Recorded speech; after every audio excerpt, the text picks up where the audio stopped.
Ya va tocando que hablásemos de uno de los países elaboradores de vino más importantes de Europa, muy peculiar y muy especial por los vinos que elaboran. En este caso, vamos a profundizar sobre los vinos de Alemania.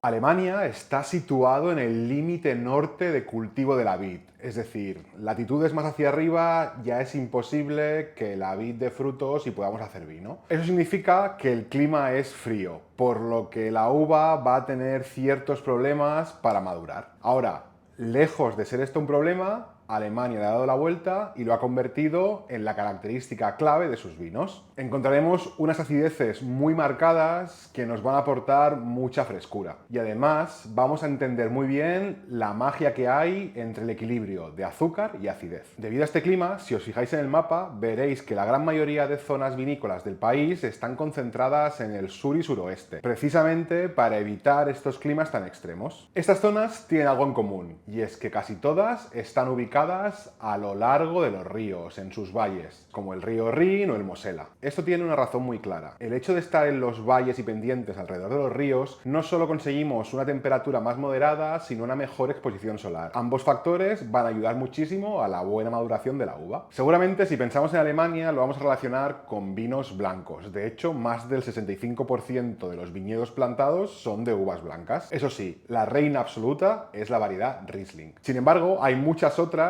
que también vale la pena conocer y descubrir todos sus vinos. Haremos mención especial a Sylvaner, Müller-Thurgau, Weißburgunder, que es la Pinot Blanc, y Grauburgunder, que es la Pinot Gris. Pero ojo, no pensemos que solo hay vino blanco. Aunque sea una minoría, cada vez más el tinto alemán está cogiendo protagonismo. De hecho, la uva más destacada es la Spätburgunder, que es la Pinot Noir. Esta uva, y en ese clima, da vinos muy elegantes, muy suaves. Recuerdan un poco al estilo borgoñón. Como no, también encontramos elaboración de rosados y su famoso espumoso llamado Sekt. Ahora toca hablar de sus vinos. Una de las mejores cosas que tienen los vinos alemanes es que sus etiquetas son muy completas y nos permiten captar toda la información necesaria para saber qué vino tenemos delante. Eso sí, la información suele estar en alemán, así que si no controlamos ese idioma puede ser un poco difícil acabar de entender todo lo que nos quieren decir. Sin embargo, el vídeo de hoy tiene como objetivo ayudarnos a entender y descifrar toda esta información que vamos a encontrar en las etiquetas de vino alemán. Algo muy común es encontrar la zona productora donde se ha elaborado ese vino. En Alemania se conoce como Qualitätswein. Esto de aquí se refiere a las 13 zonas reconocidas para elaborar vino de calidad. Digamos que sería lo equivalente a una denominación de origen. Estas 13 zonas son las que podéis ver aquí en la pantalla.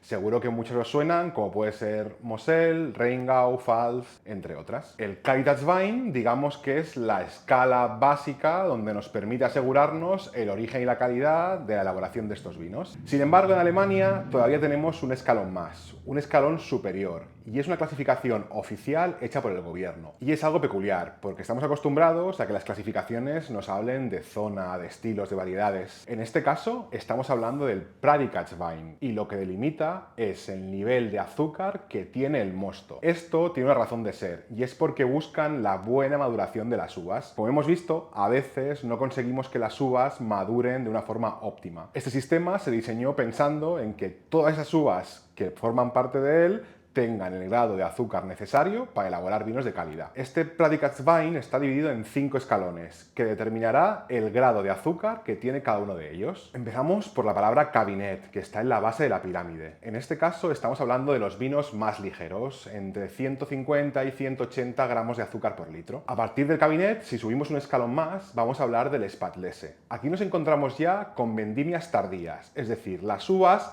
han podido concentrar ligeramente un poco más de azúcar, por lo que estaremos ante un dulzor más pronunciado. Después de ahí ya nos vamos a Aulese. En este caso lo que tenemos son vendimias seleccionadas y además hechas de forma manual. Lo que estamos buscando es conseguir aquellos granos más maduros, que nos garanticen más aporte de azúcar. A partir de ahí, y pensando en métodos para que la uva concentre más azúcar, debemos pensar en la botrytis, la podredumbre noble, aquella que va secando poco a poco las uvas hasta concentrar al máximo esos niveles de azúcar. Nos encontramos entonces con la palabra Veneraulese, aquellas uvas que ya están botritizadas y que al recogerlas van a tener un alto contenido en el azúcar. Después, y hay una palabra un tanto larga, Trocken Veneraulese, aquí ya estamos hablando de uvas pasificadas, apenas hay agua, todo el contenido de la uva es azúcar, y es por eso que encontramos los vinos más dulces de la región y suelen venir embotellados en botellas de medio litro. Y por último, en la punta de la pirámide vamos a encontrar el Eiswein, el vino de hielo. Ese vino que se ha hecho recogiendo las uvas congeladas en el propio viñedo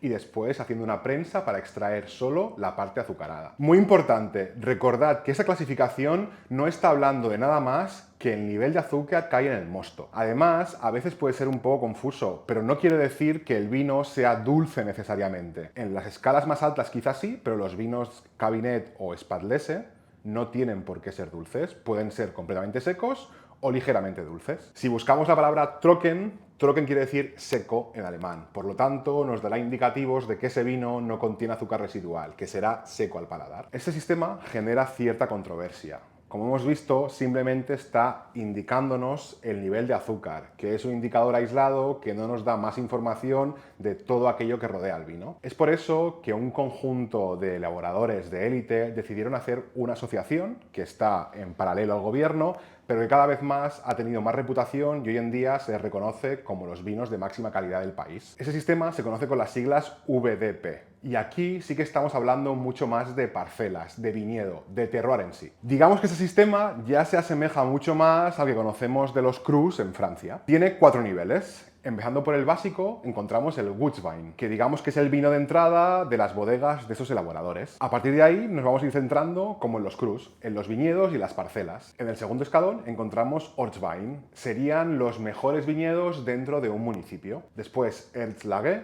que equivaldría a un Premier Cru. Y por último, Grosses Lage. Aquí estamos ante el Gran Cru, digamos que es la mejor parcela del mejor viñedo. Los vinos elaborados por esta asociación son muy fáciles de identificar. Debéis buscar este símbolo, el águila con un racimo de uvas. Siempre que encontréis un vino con este símbolo, tendréis garantizada la calidad y que forma parte de la asociación VDP. Cuando probéis vinos alemanes, probablemente lo que más destacará va a ser su acidez, su ligereza y aquel punto mineral que muchas veces encontramos gracias a los suelos que hay ahí. Cabe destacar la pizarra azul que encontramos en algunas zonas del país. Además, dentro de las 13 zonas que hemos visto que conforman el Kaiserwein, siempre hay algunas que son más sonadas. Moselle es por excelencia una de las zonas donde elaboran los Rieslings más famosos y con este carácter tan mineral y afilado, con esa acidez tan refrescante. Como en muchos otros países del viejo mundo, Alemania está viendo una revolución en el estilo y elaboración de sus vinos. Cada vez más encontraremos vinos secos, sin nada de azúcar, buscando una expresión más real de la uva. Poco a poco, su vino espumoso, el Sekt, va ganando calidad. Antes se percibía como un espumoso de segunda, pero cada vez más se están trabajando para conseguir posicionarlo entre los espumosos de clase mundial. Los elaboradores cada vez se sienten más atados a su terroir y están buscando la expresión máxima de la uva, de su zona, incluso tendencias hacia el vino natural. Y cómo no, no olvidar su auge en vinos tintos. La Pinot Noir, la Spätburgunder, cada vez va ganando más terreno. Con todo lo que hemos visto, ahora nos va a ser mucho más fácil poder entender e interpretar algunas de las etiquetas que nos encontramos en estos vinos. Ansgar Kluseraz hace referencia al nombre de la bodega y Moselle, la zona alemana donde se ha producido este vino. También vemos la información de la añada 2023 y Triedenheimer Apothek es el nombre de este vino. Por último vemos la variedad Riesling y Spätlese, que hace referencia a la categoría dentro del Preisgatzwein. En resumen, Alemania es una mina por descubrir si te gusta el vino. Por su personalidad, por su frescura, por lo identificativas que son sus variedades. Solo necesitas perder el miedo al alemán, que con todos los tips que hemos visto hoy va a ser mucho más fácil. Prueba los Riesling secos, los tintos de Spätburgunder, prueba vinos dulces con botrytis. Todo ello va a permitirte explorar una nueva gama aromática y de sabores que probablemente antes no conocías. Si te ha gustado el contenido, puedes darnos like y si quieres animarnos a que sigamos haciendo vídeos como este, puedes suscribirte pinchando aquí.